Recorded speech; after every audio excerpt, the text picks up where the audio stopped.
I want to give you a little bit of a biography, tell you who Edith Shiffert is. First of all, she's 99 years old. So I think that puts her probably the oldest expat living maybe in Japan. What do you think? Yeah. Edith is a poet. She has a description. She has snow white hair. She's got some translucent skin, blue eyes, and a face that, since she's a poet, would say poetically, she looks like a very gentle, very sweet, but very tired angel. I think you can say that. She was a woman born before her time, and that's a cliche. Live with it. I'm going to tell you why I say that. In 1916, she, born in Canada, she lived in upstate New York for a while. She moved to the big island of Hawaii with her husband. Either she met him there or they went together, I don't know, where she homesteaded on the big island of Hawaii through the war years. After the war, she and her husband moved to the Pacific Northwest, and they built a log cabin. Now, this is before there were log cabin kits. It's before it was in vogue to build log cabins. So she was a bit of an adventurer. After that, they moved to Alaska, which is never in vogue as far as this goes. And after they separated there, and she went back to New York, I think, and studied or looked more into, followed her dream of being a poet. And in 1963, she came here. This is all chronology, sorry if it's a little bit boring. 63, she came to Kyoto, and she taught school at Doshisha University, Seika University, and then she remarried, and she devoted her life to writing and publishing poetry, very nice poetry, and haiku about trees and cats and Kyoto, this beautiful city we live in. I first noticed that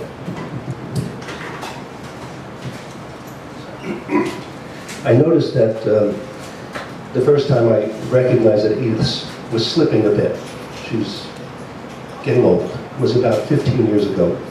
I went and visited her at the nursing home in Ohara, where she was first living. Right now, excuse me, she lives just a few blocks from here in a nursing home.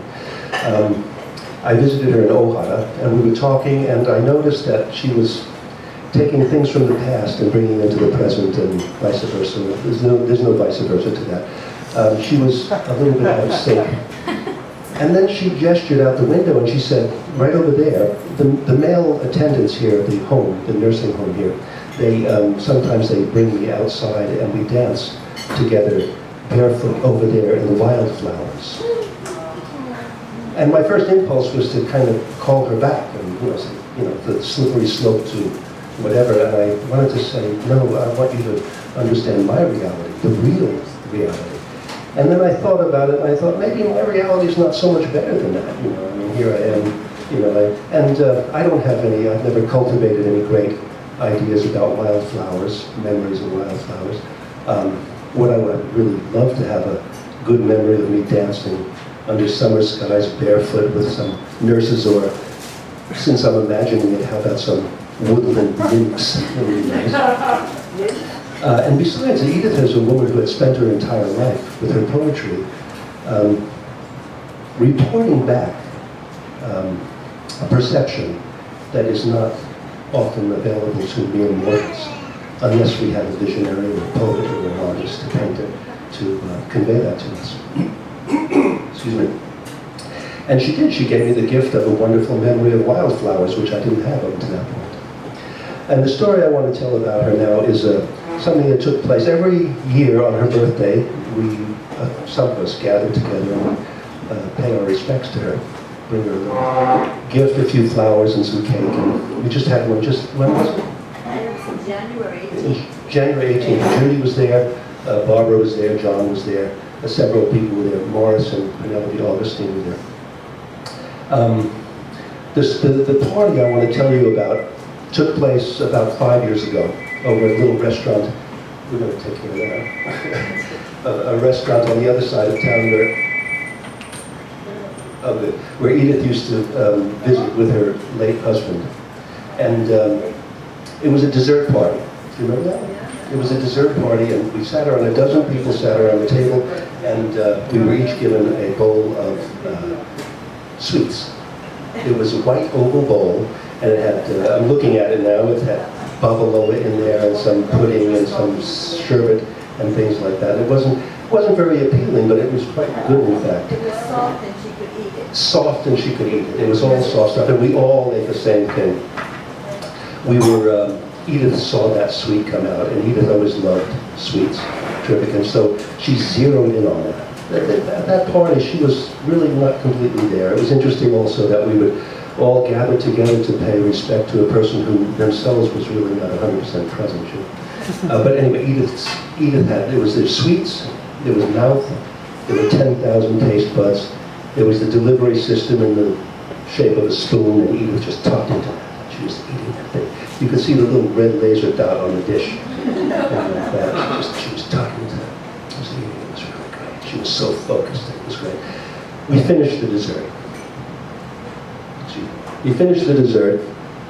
Now we were drinking the last little bit of coffee from the bottom of our cups.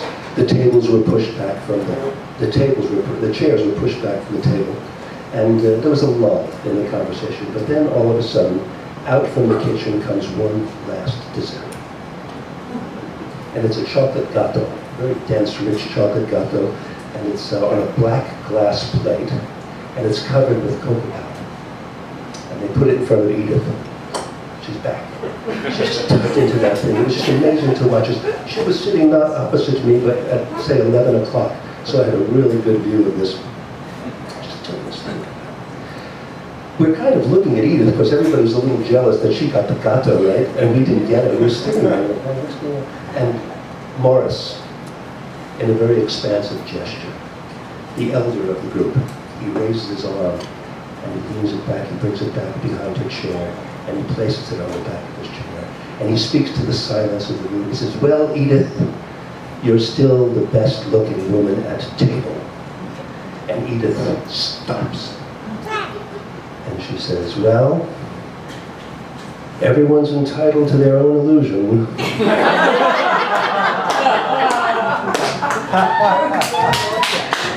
You're witnesses, that's exactly what happened. Thank you, that's part of Edith's life. Edith's an amazing woman who has the respect and love of the expat community.